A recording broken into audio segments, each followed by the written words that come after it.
5 years had passed since she fled from his life. Now, with her wedding to another man just 6 weeks away, a ghost from her past reappears. But for a man like Roland Voss, fate is a concept he bends to his will, and he'll stop at nothing to reclaim what was his. She's on the verge of saying, "I do," all while hiding a truth that could shatter her entire world. Welcome to Tiana Love Stories. We hope you all have a wonderful weekend. Let us know where you're tuning in from. At the airport, Bruno was his usual charming self with Jenny. It was simply his nature. As he kissed her goodbye at the gate, he cupped her face in his hands, his gentle way of asking her to pause and truly see him. For a fleeting instant, she allowed herself to be present in that moment, lost in the warmth of his gaze. That comforting warmth never wavered. Bruno possessed a dependable nature that other women would admire from afar, often nudging their own partners as an example to follow. Their wedding was only 6 weeks out, the venue secured. After 4 months of playful debates over floral arrangements, she gave her final approval during a brief lull between 2 business calls on a Tuesday. Her wedding gown, perfectly tailored, was already safe in her mother's guest room, as Bruno believed it was unlucky to have it in their own apartment. Just 6 weeks remained until she would stand before all their cherished friends and family, ready to make their union official. 7 days, he murmured gently, brushing a stray piece of hair from her face. "Promise you'll return to me safely." "I always do," Jenny replied. A smile touched his lips as he took her carry-on and escorted her toward the terminal entrance. Right as she was about to pass through the sliding doors, his voice called out to her, "Make sure you relax a little, Jen. You've been nonstop for months." She offered a smile in return as the automatic doors parted behind her. She let his comment slide just as she always did. While Bruno was aware of the acquisition, he never fully grasped its immense scale nor the sheer magnitude of her ambition. It was a reality she had made peace with long ago. Stepping away from the line to board, Jenny held her phone firmly to her ear, her other hand clenching the handle of her luggage. With every slight movement, the diamond on her finger flashed under the airport's fluorescent lights. "That clause in Section 4 must be ironclad by the time my plane touches down," she stated firmly. "Daniel's opinion on the schedule is irrelevant. Any hint of our hesitation on the terms will be exploited by the seller, and I refuse to spend 11 hours in the air just to see this deal crumble." From the other end of the line, her assistant offered a few words of comfort. Already striding toward the boarding gate, Jenny reflected on the 4 months of relentless effort she had poured into this acquisition. Her goal was to finalize the deal swiftly, ensuring no advantage was left unseized. Once aboard the aircraft, she immediately opened the acquisition documents and worked uninterrupted for 3 straight hours. As the plane's interior lights were lowered and the man next to her settled in for a nap, Jenny simply brightened her screen and continued her work. A break was not on her agenda. It never was. The early evening air in Valencia was balmy. Emerging from the airport, Jenny paused for a moment on the curb. She soon located her prearranged car and spent the ride to the hotel catching up on emails. Upon her arrival, her friends Marisol and Diane were already waiting for her in the hotel lobby. Marisol, clad in a summer dress, was holding a beverage that was obviously not her first of the evening, while Diane chuckled at something she was viewing on her phone. They were her most trusted confidants from their university days. Women who had witnessed her meteoric rise from a tiny shared flat, fueled by an ambition that could sometimes be intimidating. Their welcome was filled with the kind of affection that comes from knowing better than to inquire if she had managed to rest during the flight. "You were working the entire flight," Marisol stated, a certainty in her voice. "It's not even a question." "I got some sleep," Jenny claimed. "No, you didn't." "I closed my eyes in between responding to emails." Diane then offered her a cocktail from a nearby cart. "You've got 40 minutes to transform. We have plans tonight." Jenny's eyes darted from her watch to her briefcase. "All right," she conceded. 40 minutes later, they were at a club perched right on the shore. The music pulsed through the space with an intense energy, drawing in a very specific blend of people. It was a mix of those who were effortlessly cool and those who were trying hard to be with the line between them practically invisible. Now on her second cocktail, Jenny stood with Marisol where the terrace gave way to the beach, erupting in a real heartfelt laugh for the first time and she couldn't remember how long. Suddenly, a server rushed past her from the left, his tray wobbling precariously. Jenny reacted instantly, but her movement caused her own glass to tip over. The entire drink splashed squarely onto the pristine white shirt of the man positioned right behind her. She pivoted, an apology ready on her lips, but the words caught in her throat. In a single heartbeat, 5 years vanished. There before her stood Roland Voss, her former love. His shirt was drenched, his intense gaze fixed on her, and he possessed the unnerving calm of a man whom life had long ceased to surprise. The apology evaporated before it could be spoken. Her posture stiffened, her chin rose by a mere fraction, and her hand clenched her empty glass so tightly that its base dug into her skin. Roland glanced from his ruined shirt back to her face, his expression unreadable, and his jaw set. His stare was just as it had always been. It was a steady, all-encompassing look that made her feel like the sole focus in a blurry room. "You should be more careful," he stated. His 5 quiet words were spoken with the detached, deliberate tone of someone who weighs every syllable. Her hand instinctively went to her purse. She unclasped it and pulled out the single bill, which had a $5 note, and pressed it to the damp material on his chest with a remarkably steady hand. "This should cover the cleaning," she said with a cool smile. Then, without a backward glance, she turned and walked away. Roland remained perfectly still as the vibrant club life, the music, the joy, the rhythm of the waves swirled on around him. He was frozen in place, the $5 bill still against his chest, his gaze locked on the empty spot she had just occupied. His eyes fell to the money at his thumb, tracing its edge, once then a second time, with deliberate slowness, before he finally lifted his head. But she had already vanished, absorbed back into the golden glow of the party. Her friends formed a protective circle around her, and he heard her laugh one last time over the beat before she was lost to the night. His fingers crumpled the bill. His jaw clenched for a moment. He adjusted his shirt, tucked the money away, and stared for a long while at the point in the crowd where she had disappeared. She had rehearsed this encounter in her mind countless times, assuring herself she'd be prepared if their paths ever crossed again. But no amount of practice could have prepared her for the feeling of him looking at her as if the years between them were meaningless.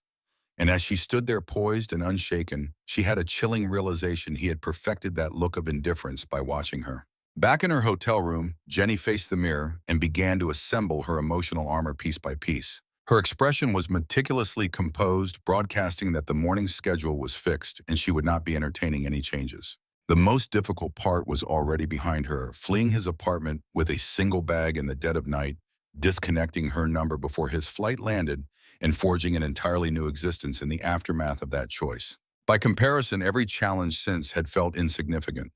She repeated this to herself until it almost felt like the truth. She then collected her folder and departed. The acquisition was set to happen on the 4th floor of a glass-faced building 3 blocks up from the water's edge. When Jenny got there, she pushed the door open and stepped inside. Roland was already in his seat. They were both pursuing the same asset.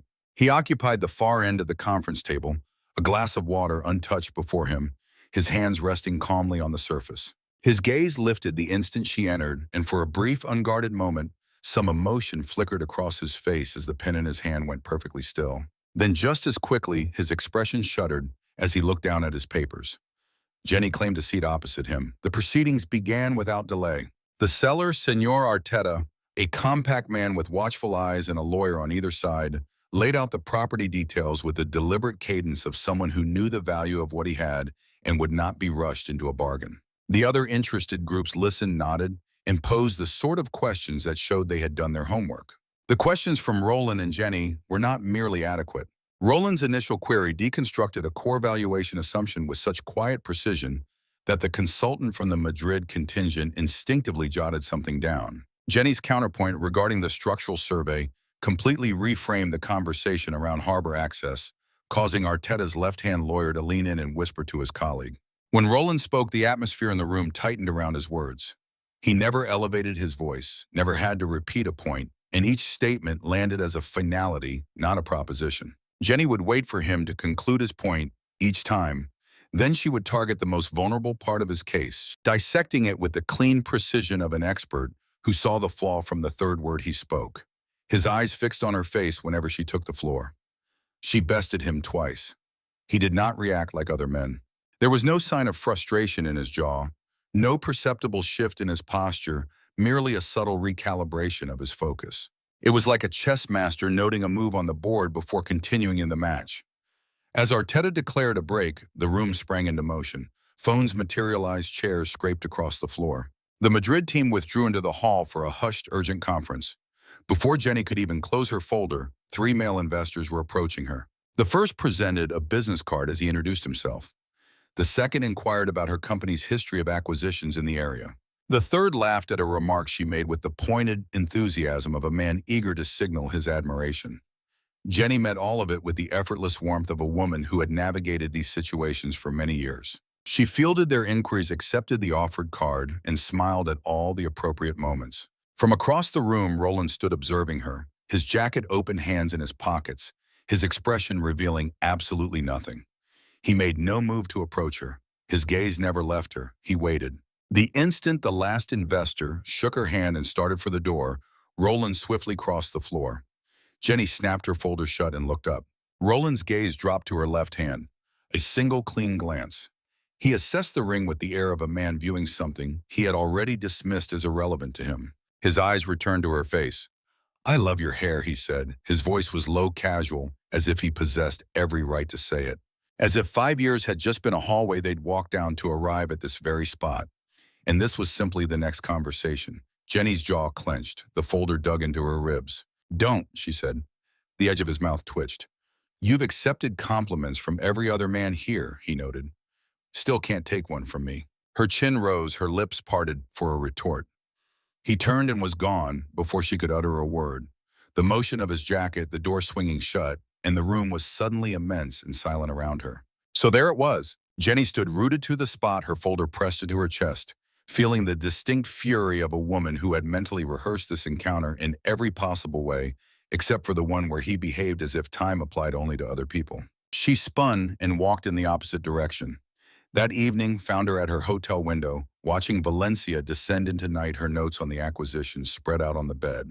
She took her folder and continued to work. By the conclusion of day 2, Jenny could tell the acquisition was hitting a wall. Senor Arteta's communications had become delayed. His legal team was raising procedural issues that felt like stall tactics. Something was shifting behind the curtains, and she was still in the dark. At 11 that night, she sat at the hotel desk, documents fanned out, a second coffee growing cold beside her laptop, as she dissected the problem from every angle imaginable. Her phone buzzed. It was Bruno. "Tell me you've made it to the beach at least once," he said when she answered. "I will," she promised. When he asked about her day, she listened to him describe her hand still holding her pen, her eyes tracing the lines of a document, while she asked the right questions at the right times. Bruno's day had been simple. A successful meeting, lunch out with a colleague. He'd found a new restaurant near their home he wanted to take her to once she was back. "Miss you," he said before hanging up. "Miss you too," she replied. She set down the phone, retrieved her pen, and went back to it. Roland was applying pressure from vectors she hadn't foreseen.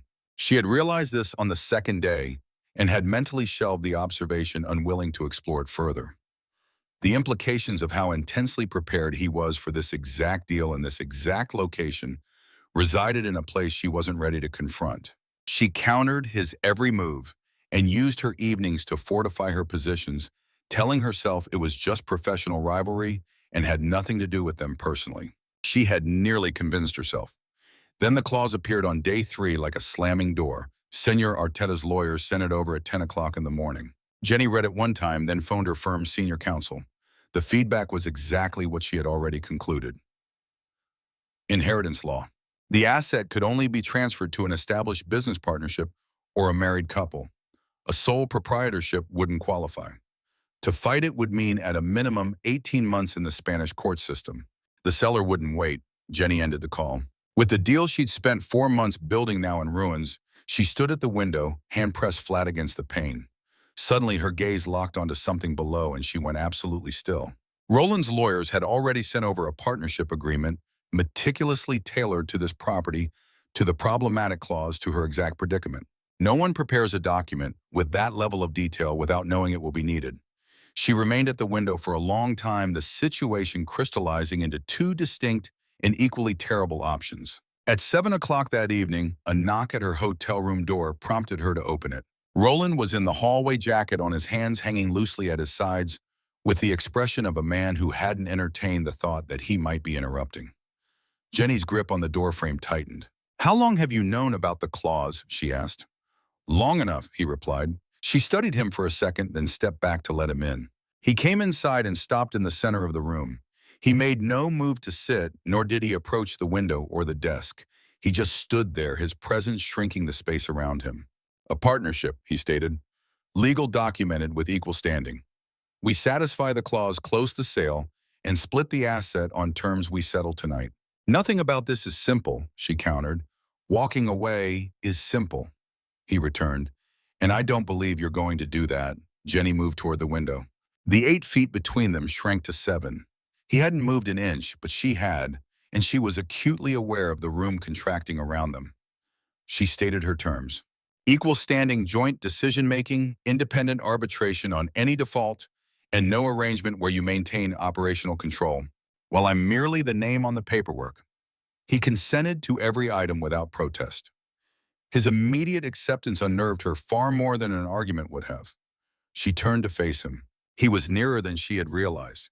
She was the one who had crossed to the window. He hadn't followed her. Yet the space between them had somehow closed to 5 feet, and she hadn't felt it happen. With Roland, she had always noticed it everything. 5 years hadn't changed that. Neither of them moved back. You're agreeing to everything, she said. You haven't pushed back once. Your terms are reasonable. Nobody agrees to everything. I'm not nobody, he said.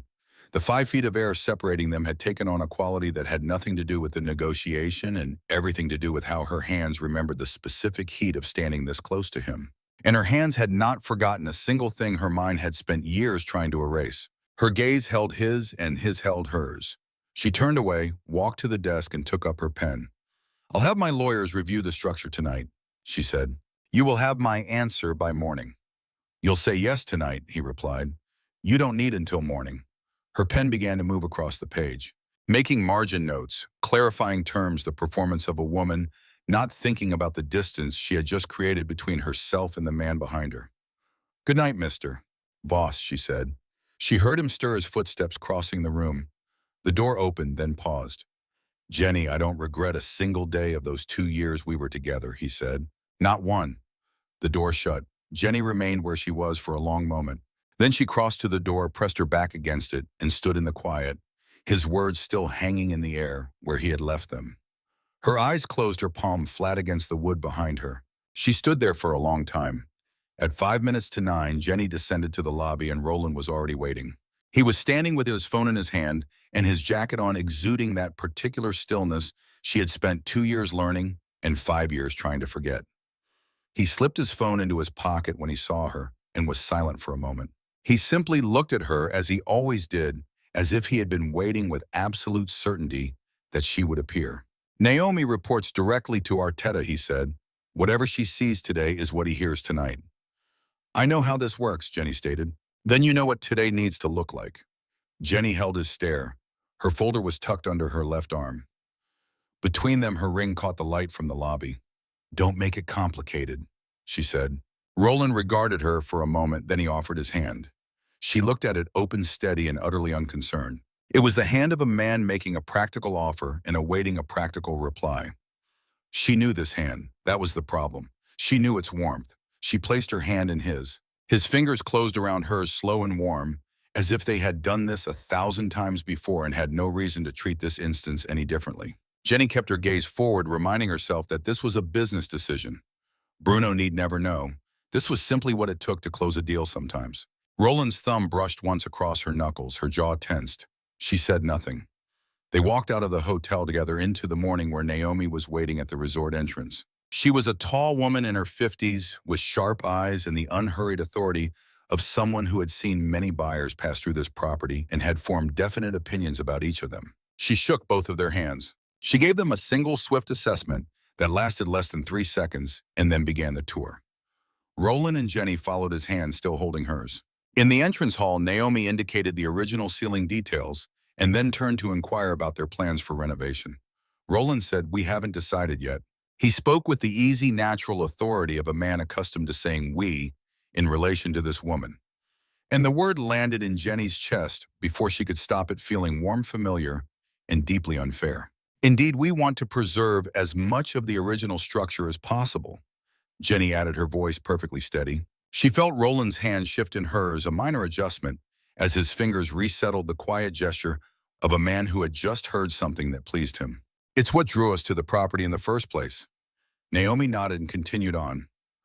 Roland leaned down, his mouth near her ear. Good, he murmured. Jenny did not turn her head. Naomi was leading them through the East Wing when she stepped aside to take a call. Roland and Jenny found themselves alone in an unfinished room. Afternoon light filtering through a gap in a boarded window, the sound of Naomi's voice fading into the distance. They were still holding hands. She didn't let go.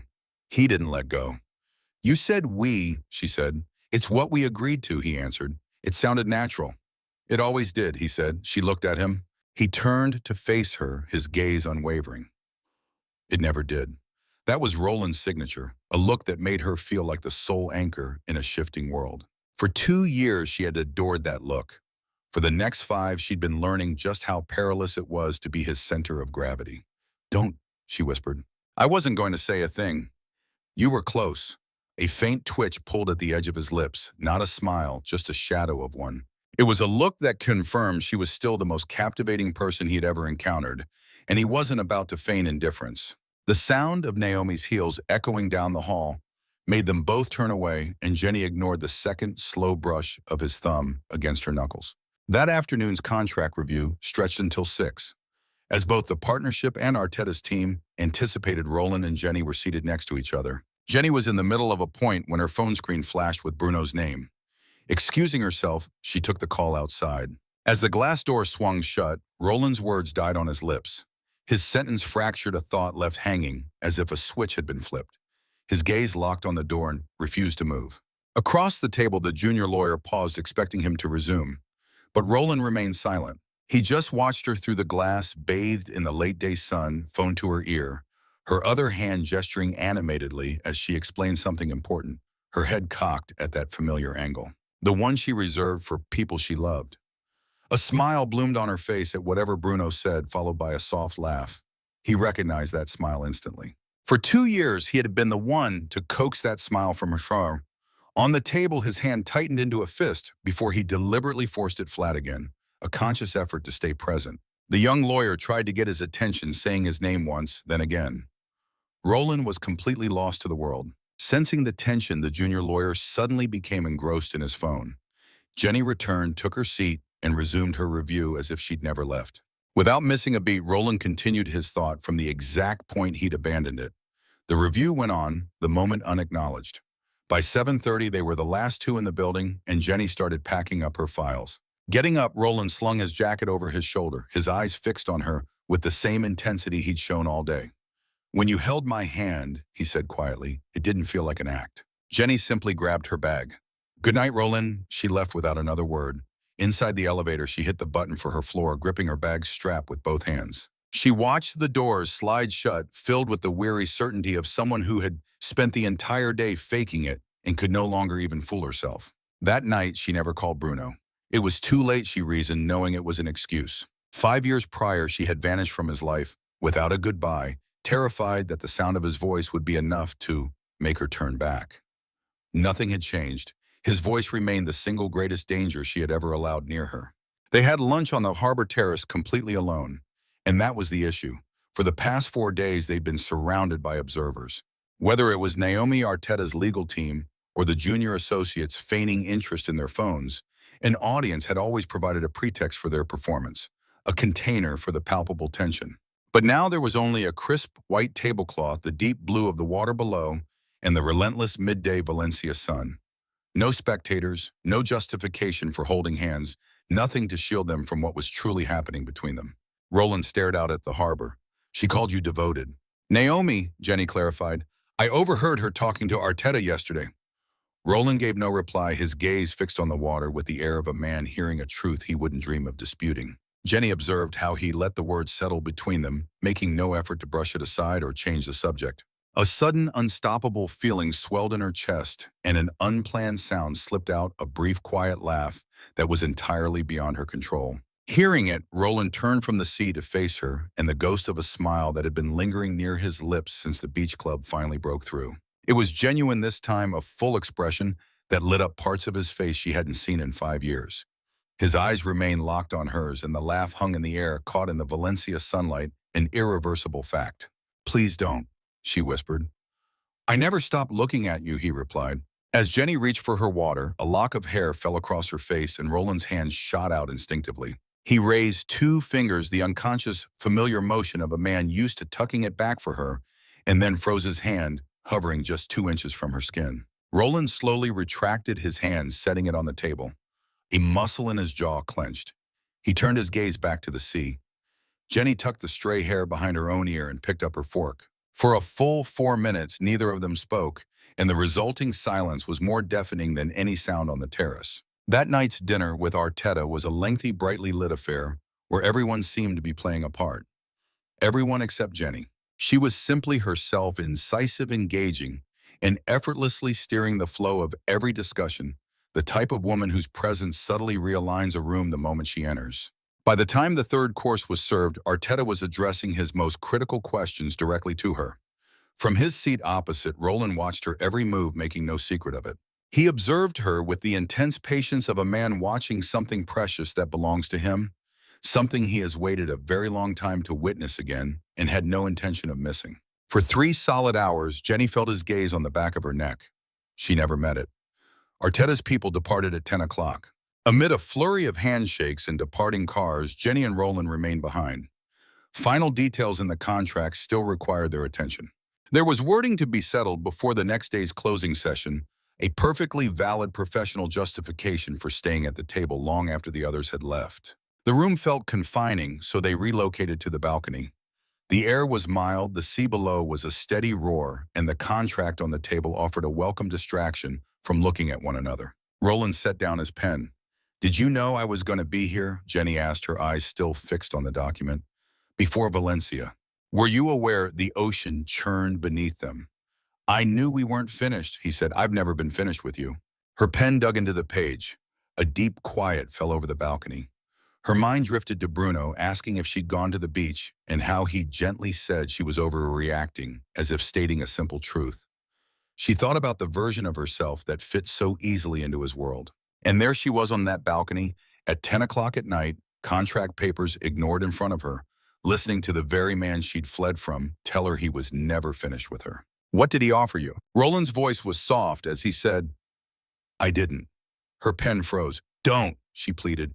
"Peace," he replied, not with cruelty, but with absolute certainty. "He offered you tranquility, and you took it because being with me felt like you were going under. You weren't drowning. He told you that you were alive. There's a world of difference. You just hadn't learned how to handle it." The ocean, the warm evening, and the memory all came rushing back uninvited, as always, striking her precisely when her guard was at its lowest. 2 years into their life together, she'd been glued to her desk for hours, the apartment shrouded in darkness, but for the glow of her screen. Then she heard him come in. His hand reached over her shoulder and shut the laptop. "That's enough for tonight," he declared. It wasn't a suggestion, nor was it up for debate. It was a simple fact. She started to protest, but then thought better of it. She let him guide her by the hand, and as she followed, the feeling washed over her. It was the distinct terror a woman feels upon realizing that a man can single-handedly turn her entire world upside down. The most frightening part was that she wanted him to. Lying awake that night, a thought crystallized, and if I stay one more year, I will never get away. 3 months later, she waited for him to board a flight across the Atlantic. She threw what she could into a single bag, left her key on the kitchen counter, and changed her number before his plane landed. She had called it survival. Seated on this balcony 5 years later, she realized that survival and loss weren't always mutually exclusive. "Don't," she said for the final time.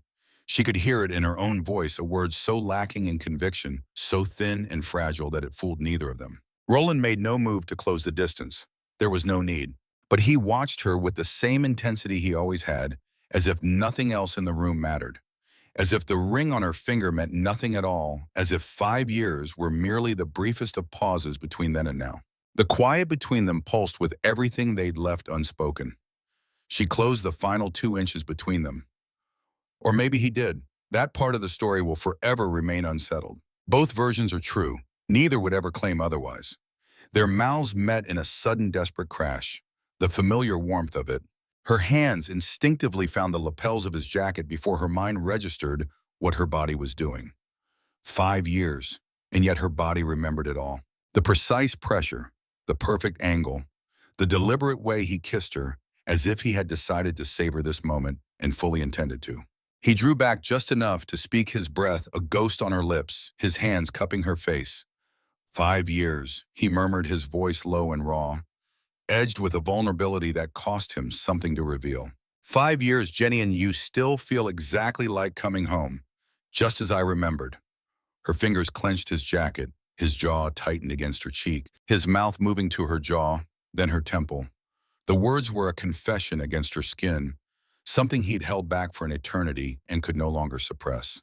You fled from me once, he breathed. I allowed it. That's a mistake I refuse to make a second time. His hand slid from her face down to her waist, and he lifted her slightly, just as he always had, in that specific way her body recalled long before her mind could catch up.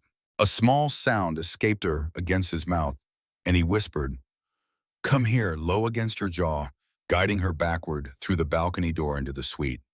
The sound of the sea drifted through the open window, the contract papers forgotten on the table in the balmy night air. His hands locating the zipper at the back of her dress with the practiced skill of a man who had done this before and dreamed of doing it again. Her fingers worked at the buttons of his shirt.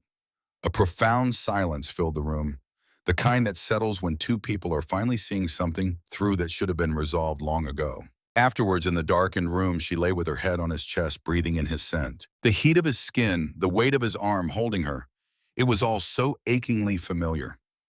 He had been unhurried. Her body had recalled every detail. Every piece of herself she had crammed into a single bag when she walked out of his life. Tonight, she had given it all back without a single word of resistance.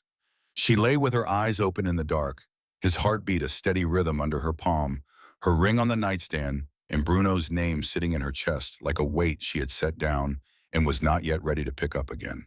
Roland's lips pressed into her hair. I missed this, he said into the darkness. I missed you every day, Jenny. Every last one. His hand traced a slow path across her back, down her spine, and up again the distinctive way he had always touched her when the rest of the world fell away, and it was only the two of them. You're mine, he said so quietly it was almost inaudible. She closed her eyes. She gave no answer. She simply pressed her hand flat against his chest. His heart beat steadily beneath her palm. They lay like that in the dark as they used to intertwine, silent and completely still. At some point, his breathing evened out into sleep. His arms remained around her even as he slept. She stayed awake for a long time listening to the sea. When she finally moved, it was with great slowness, carefully, with the kind of caution used when trying not to wake someone. Roland's eyes opened. He hadn't been asleep. He looked at her as the dress clutched in her hands, her shoes on the floor, the ring back on her finger, and said nothing for a long moment. He just watched her with those steady, consuming dark eyes. You're doing it again, he said quietly, and her hand froze on the fabric of her dress. You're leaving, he stated, slipping away in the dark without a word. I have to, she whispered. He held her gaze for what felt like an eternity. Then he slowly sat up, reached out and tucked a stray strand of hair behind her ear, the very one he had been resisting the urge to touch for 5 days, and let his hand rest against her cheek for just a second. You can run if you feel you must, he said. You wanted this just as much as I did, but we both know where you'll eventually end up. He dropped his hand. She stood there with her shoes in her hand, his words hanging in the air and the ring on her finger, with absolutely no place to put the weight of it all. She left before sunrise. She slipped back into her own room. She sank onto the edge of the bed. She stared at her ring for a long time at the diamond, catching the gray morning light filtering through the curtain, at the weight of it on her hand, a feeling she had stopped noticing months ago, but was now aware of with an uncomfortable clarity. Bruno's name was still a knot in her chest. She didn't call him. She told herself it was just too early. Marisol and Diane had already caught a flight back to New York on day 5. With the leisure part of their trip concluded, everyone returned to their regular lives. Jenny gave them goodbye hugs in the hotel lobby, saw their car drive off, and then went directly upstairs to the pile of contracts. For the last 2 days in Valencia, she had been by herself. Now she grasped the significance of that. Day 7, the final meeting was set for 9 o'clock. Arteta's legal counsel presented the final papers. Roland's associates went over them. Jenny's people provided the counter-signatures, hands meeting across the table. The deal on the resort was done. A toast was made by Arteta to their new partnership. Roland and Jenny raised their own glasses, smiling precisely when required. They had perfected this performance. They'd been acting for a full week, and the role-playing had become effortlessly familiar. Later, when the room emptied, they found themselves alone. For a final time, Roland's gaze met hers from the other side of the table. "You'll be thinking about that for quite some time," he remarked. Jenny gathered her folder. She despised him for mentioning it again. Last night he clarified, his voice dropping just a fraction. "Just enough. Every single moment of it, and it's going to pop into your head at the absolute worst time." Her jaw clenched as she pressed the folder into her side. "My pleasure," he murmured. She studied him, taking in his completely untroubled composure, the faint smile at the edge of his lips, and the dark eyes that held her gaze without a hint of apology. The uniquely infuriating poise of a man who felt zero guilt for any of it and needed her to be aware of that. Without a word, she turned and made for the exit. From behind, she heard him stir. A single step, just one, followed by silence. She refused to turn. She went through the door into the Valencia morning, continued walking, and forbade herself from dwelling on the near sound of a step that hesitated. She never once looked back. She really should have looked back. For a split second, his hand had drifted forward, reaching into the space she'd just vacated before he stopped himself. He glanced down at his hand as if it belonged to a stranger. Then he smoothed his jacket and walked away in the opposite direction. Jenny passed the flight home, staring down at the clouds, the ring on her finger, a heavy presence. The surreal feeling of a woman suspended between two alternate lives. Bruno's call came in as soon as she landed. "Are you past customs? I'm on parking level 2. 5 minutes," she promised. Her tone was flawless. She'd become an expert at this all of a sudden. And just as he'd said, he was propped up against the car as she walked out the doors. With keys in hand, his face transformed in that way it always did when he saw her after they'd been apart, that particular gentle opening up that she'd once found so reassuring, but was now interpreting differently. He closed the gap between them in 3 strides, pulled her close, and held her just as he always did. "There she is," he whispered into her hair. Jenny's arms wrapped around his waist as she closed her eyes. His shirt carried the familiar sense of their apartment and his aftershave. His heart beat steadily against her cheek, a warm rhythm that was the complete opposite of the dark Valencia room, the sea drifting through the window, and the voice that had quietly claimed mine. "I am so proud of you," Bruno told her. He leaned back, his hands on her shoulders, to look at her. "You landed the deal. You actually pulled it off." "We pulled it off," she corrected. He chuckled. "No, you did it. I know how determined you are." He took her luggage, opened the passenger door, and they drove home in high spirits. Their world settled back into its usual rhythm. She was at her desk the next Monday. She dove into 2 new assignments. She made it to the florist meeting on Wednesday, approved the centerpieces without a fuss, and when Bruno took her hand across the table, she squeezed it back. She crammed every single hour, leaving no space to remember Valencia. 3 weeks into this new reality, she was conducting a routine due diligence check on the resort's partnership agreements, a standard practice. The sort of paperwork she normally passed to a subordinate, but had held on to this time, feeling a personal need to oversee the file. That's when she noticed it, a filing date. Roland's company had been in early discussions with the Valencia property owners 4 months before Jenny's company was even aware of it. Not 3 weeks prior, not even 1 month, 4 months. She remained motionless for a long time, absorbing that number. She placed the document down, only to pick it right back up. She recalled the partnership contract, which had been fully prepared before she consented to a single term. She pictured Roland looking unsurprised as the hidden clause was revealed perfectly, still simply waiting for everyone else to figure it out. The memory of his coffee arriving just right before he could properly order it, and his unwavering gaze when she had demanded to know how long he had known. She remembered him materializing at her hotel. She replayed the way he'd stated, "I was never finished with you." He'd said it on the balcony as if it were an established fact, not a vulnerable admission. She slid the document into a folder and refused to open it again that day. His name appeared on her desk 2 days later, part of a legitimate legal query concerning the resort. It was a routine inquiry, wholly professional and perfectly legitimate. Jenny gazed at the letterhead for much longer than necessary before forwarding it to her assistant without a response. She ran into him at an industry function the following week. He was on the other side of the room, already engaged in a discussion, yet he located her within 30 seconds of her arrival, the same way he always managed to find her in a crowd, seemingly without looking or even trying. His gaze connected with hers for a brief instant, a look that communicated, "I know precisely where you are." And then he returned his attention to his conversation. Jenny returned to hers, and the function moved on. A second gathering, then a third. New York was his city also, and she was beginning to understand that on a visceral level. The bouquet showed up on a Tuesday morning. Her assistant brought it in with the other daily deliveries, placing it on the corner of her desk. Jenny glanced at it and became utterly still. Her favorite flowers, the exact rare variety, not something you could get from a typical New York florist, and not the kind Bruno sent for her birthday, but the specific bloom from a tiny market stand on a Valencia backstreet she had stumbled upon alone on day 2 before all of this had begun, where she had purchased a single stem and brought it back to her room because it stirred some nameless emotion in her, leaving it on the windowsill and promptly forgetting it. No card was attached, only the flowers and the sudden cold certainty of just how intently he had been observing her before she even realized he was there. She left them sitting on her desk all day. She did not get rid of them. A single message was delivered through the official legal channel at 4 in the afternoon.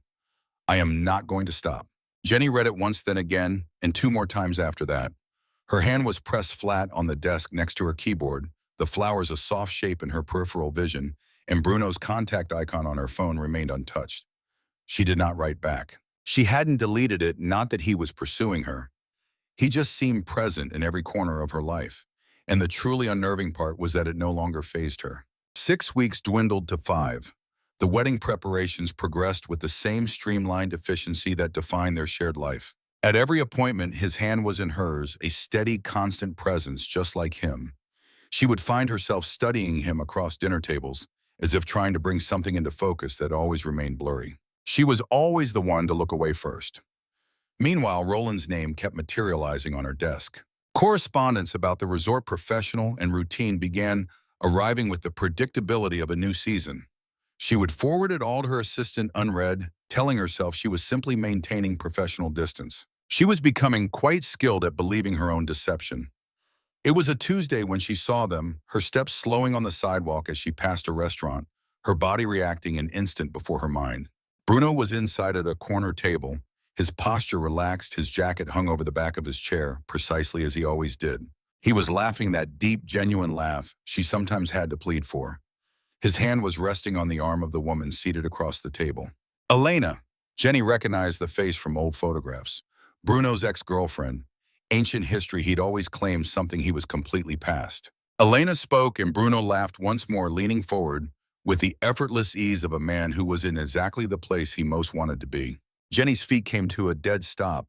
Then with conscious effort, she willed them to move again. She walked on past the window, down the block, and into the client meeting, where for 20 minutes she said all the right things and took no notes because her hand was shaking too badly to hold a pen steady.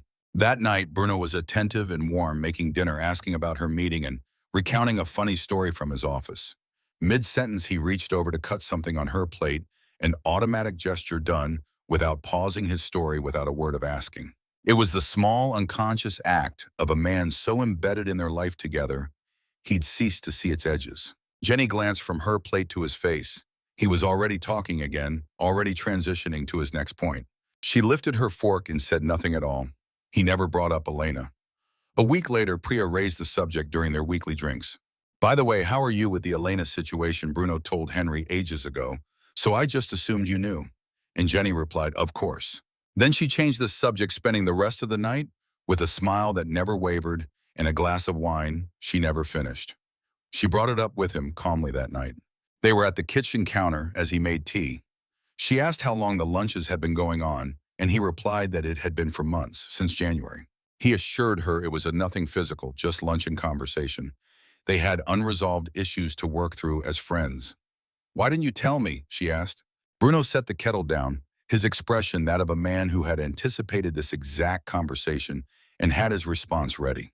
Because I knew how you'd react, he said. I didn't want to deal with an overreaction when there was nothing to react to.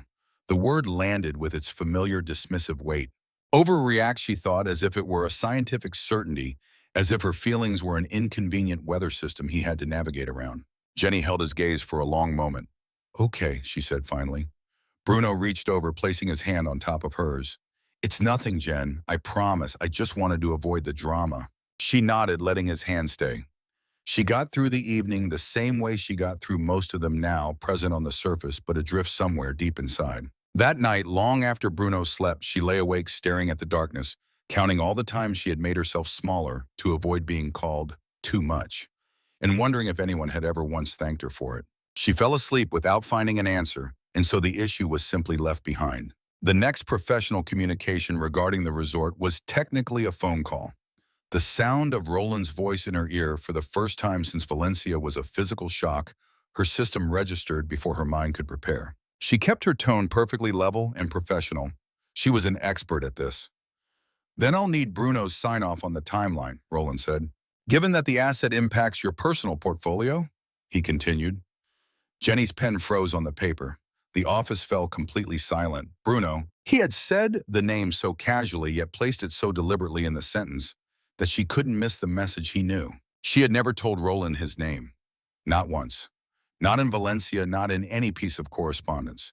There was no possible way Roland should have ever had access to it. Bruno had no connection to the acquisition. His name was not on a single document Roland had ever seen. Her pen was still frozen on the page.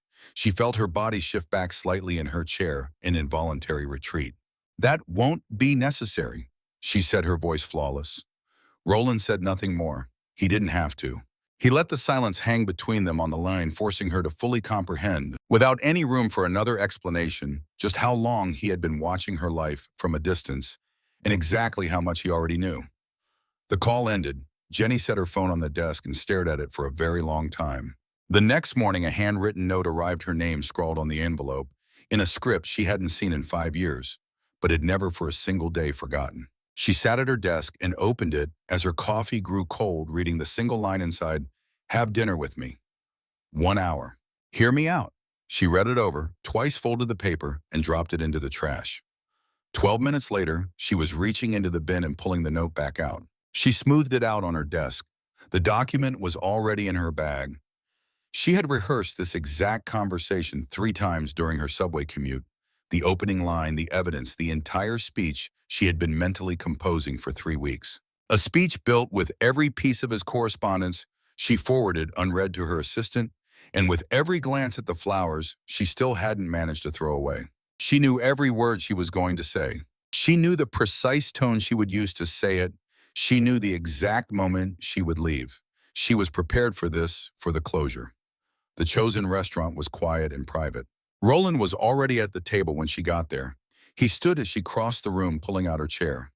She sat down, ignoring the gesture completely, because to acknowledge it meant she would have to look at him, and she wasn't ready for that yet. She opened her bag, took out the document, and placed it decisively on the table between them. 4 months, she stated. Your company initiated discussions with the Valencia sellers a full 4 months before my own was even aware the property was on the market.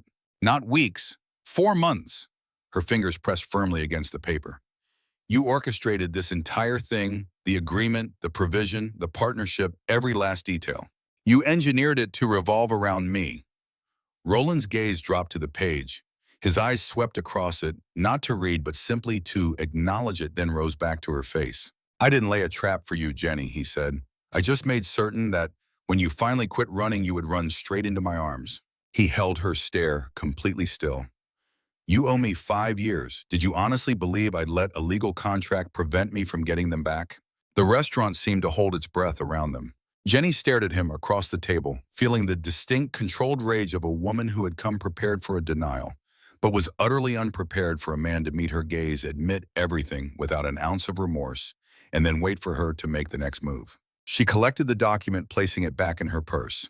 She had rehearsed a speech, and she gave it word for word. Valencia was an error that never should have occurred and would not be repeated.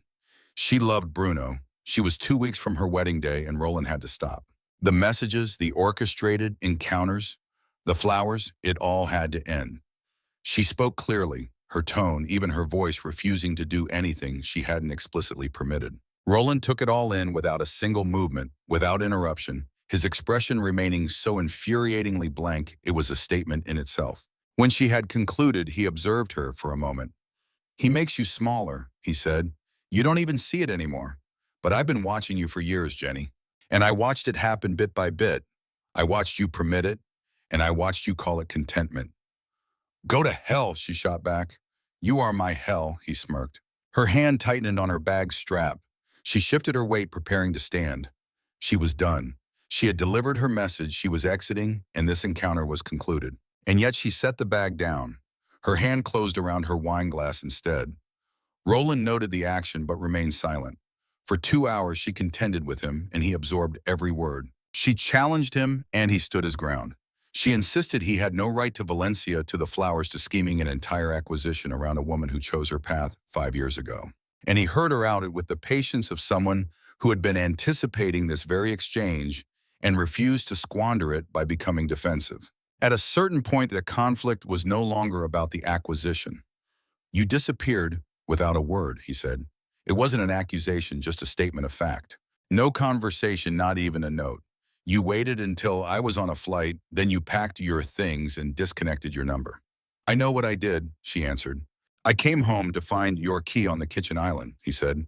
"I dialed your number for 3 days before I finally had to accept that you weren't going to answer. 3 days, Jenny." Her wine glass was now in both of her hands. She offered no reply. "I knew about Bruno," he said, "before you'd even made it to 6 months.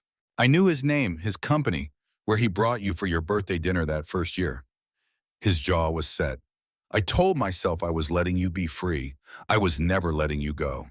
I simply hadn't identified the perfect opportunity. The dim restaurant, the faint sound of other people's quiet chatter swirling around them like a current around two unmoving rocks. That isn't something a mentally sound person says," she remarked. "No," he concurred. "It is not." He said it without a trace of shame or regret, and with no visible desire to soften the blow. And somehow that became the most unsettling thing he'd said the entire evening, because it was undeniably true.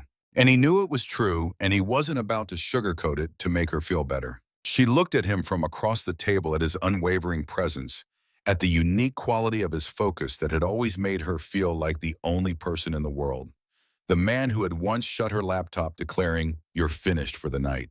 When, with a confidence that had once terrified her, and that for 5 years she had longed for in a secret part of her soul, and she felt a tectonic shift in her chest that she couldn't possibly name. She arrived home at 10:30.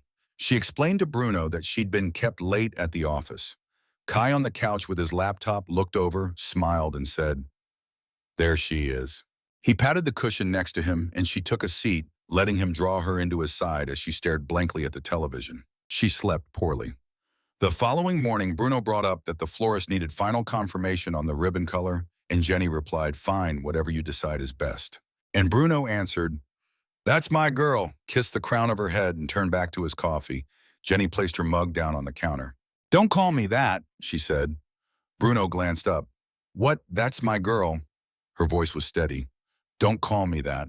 He gave her the look he always used when she did something he had already mentally filed away into a neat category. "It's just a phrase, Jen. I'm aware of what it is." "You're being—" "Don't," she cut in softly, her voice small. "Don't you dare finish that sentence." Bruno's mouth snapped shut. He observed her for a second, something cautious flickering behind his eyes. Then he gave a slow nod, picked up his mug, and said, "Okay," in the tone of someone actively choosing to de-escalate. And Jenny stood by the kitchen counter, feeling the particular weariness of a woman who had spent so long translating herself into a dialect someone else could understand. She'd forgotten the sound of her own voice at its true volume. They navigated the rest of the morning with very few words exchanged. Bruno was baffled in the specific manner of a man who was genuinely unable to process what had just occurred and sincerely wished he could. The rehearsal dinner took place at a West Village spot Bruno had booked because Jenny had offhandedly mentioned liking the lighting there 18 months ago. She'd forgotten saying it. He hadn't. She sat beside him for 3 hours, his hand consistently finding hers at every opportune moment during the toasts through the peals of laughter. And in the instant, his mother leaned across the table, squeezed Jenny's arm, and said, "We are so delighted you're becoming a part of our family," her eyes conveying every ounce of her sincerity. And Jenny smiled and squeezed her hand in return. She laughed at all the right times. She said all the right things. She held Bruno's hand and felt him hold it tightly back. The apartment was silent when they returned home. Bruno was tired with the warm, satisfied exhaustion of a man whose evening had unfolded exactly as he had envisioned. He brushed his teeth, kissed her on the forehead, and said, "1 week," with a smile that contained zero complexity, and he was sound asleep in less than 20 minutes. In the darkness, Jenny lay next to him, her eyes fixed on the ceiling. A week into it, she rose at 2 in the morning, poured a glass of water she never drank, and just stood there at the kitchen counter. The city beyond the window was hushed. The apartment held a similar silence around her. From the bedroom, Bruno's breathing was a steady, even rhythm, completely oblivious. On the counter, her phone screen came to life, showing a number she hadn't saved. She knew who it was before the display was even fully lit. "I know exactly what you're doing." She gazed at the words. Her thumbs started to move. "You know nothing about me." 3 seconds later, "You're in a quiet place right now, telling yourself you're okay." She placed the phone screen down on the counter, then picked it right back up, clutching it, as she stared down the dark hall toward the bedroom where Bruno slept. Her thoughts reeled back to the past week, the dress in her mother's spare closet, and the sound of Bruno's voice saying, "That's my girl." Then came the memory of Roland whispering mine in the Valencia darkness, his lips against her hair. She set the phone back down.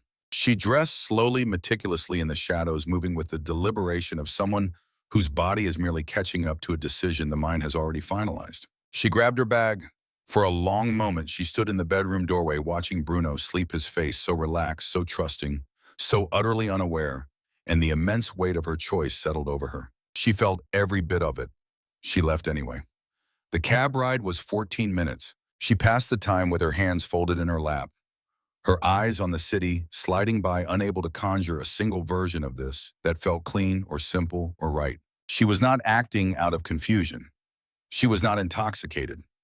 This was not a spur-of-the-moment decision. She was a woman making a conscious choice with full awareness, and that fact was both the most honest and the most agonizing part of it. Roland buzzed her in without asking for a name. He had the door open before her knuckles could meet the wood. He was awake. She had been certain he would be. He was always awake when she needed him. That was one of the things about Roland she could never articulate to anyone. He simply looked at her, standing there in his doorway in the gloom with her bag slung over her shoulder, and said absolutely nothing.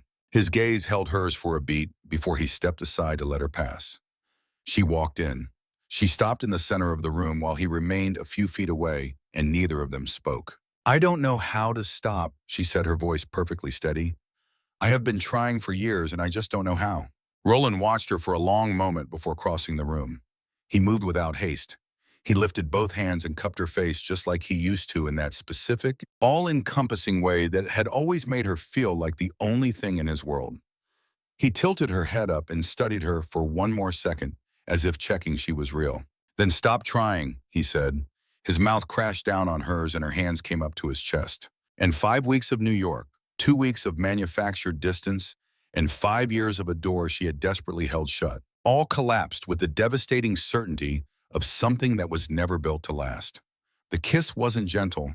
It was the collision of two people who had kept apart for 5 years and had finally run out of excuses. His hand slid from her face along her jaw to her neck, and she felt his fingers thread into her hair as an unplanned sound escaped her lips against his. His immediate response was to pull her even closer. One hand at the base of her neck, the other finding the small of her back, he drew her in with the unhurried confidence of a man who had decided she belonged there and was no longer open to debate. She kissed him back, and with all the force of 5 weeks of restraint, and her bag slid from her shoulder completely unnoticed by either of them. He guided her backward, their lips never parting his hands, sure and firm, while hers gripped his collar, the city lights sweeping over them as they moved across the floor. When her back met the wall, he pulled away just enough to see her face in the low light.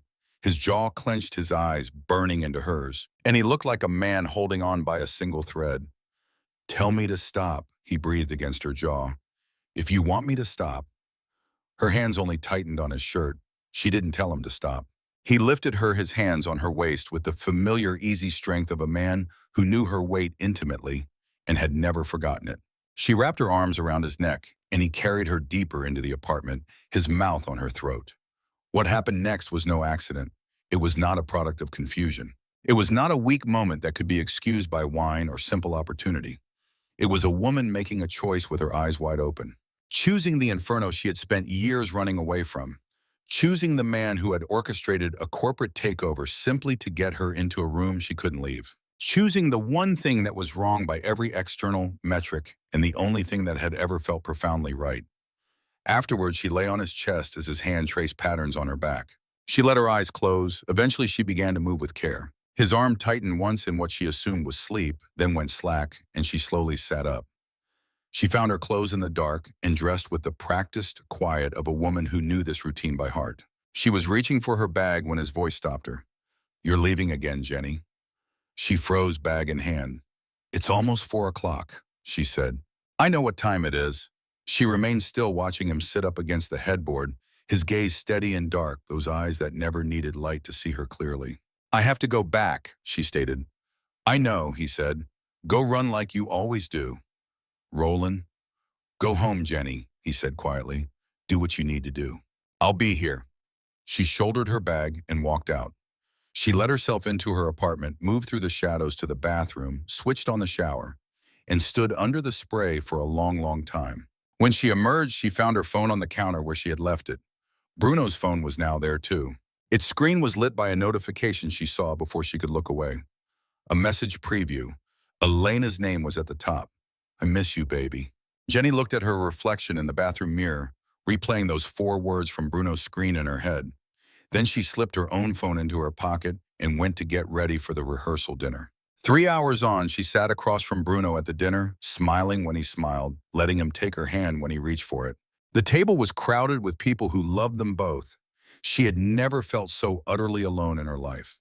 Across town, Roland was in his apartment, not sending a single text, no longer strategizing, not processing the next logical step in his grand design, but simply existing in the profound stillness of a man who had set every piece, whose only remaining move was to see if the one woman capable of toppling the entire game would finally choose to play. His part in this was over. He had done all he could. What came next was entirely up to her. In the hotel suite, she was surrounded by women who adored her. Marisol had arrived bearing champagne. Diane had brought an infectious energy that turned the small space into a festival.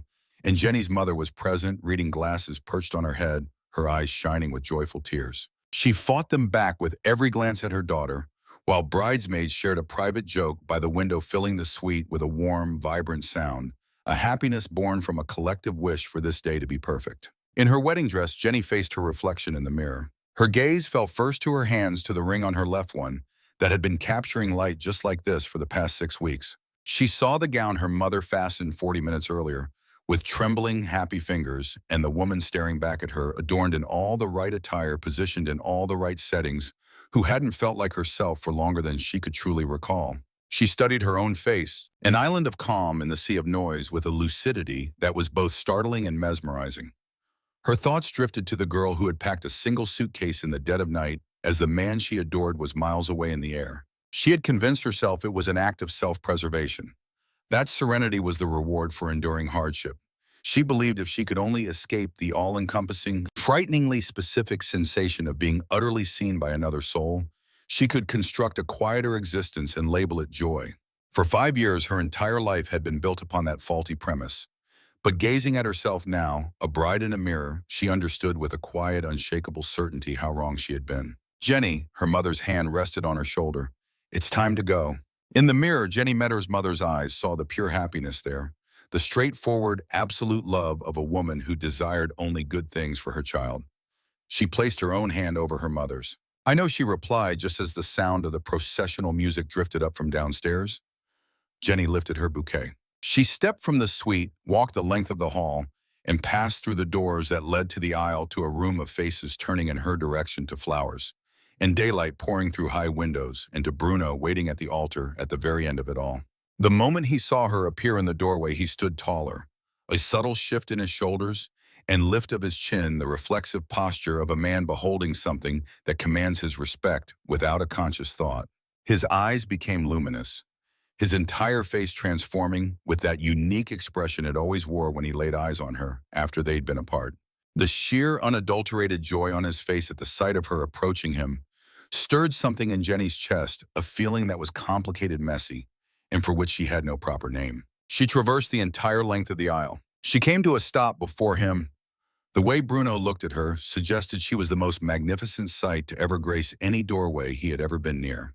And Jenny, looking back, finally saw him with perfect clarity, the warmth, the dependability, the truly uncomplicated affection of a man who had been present for her day in and day out. She saw the life he had carefully constructed around the woman he thought she was.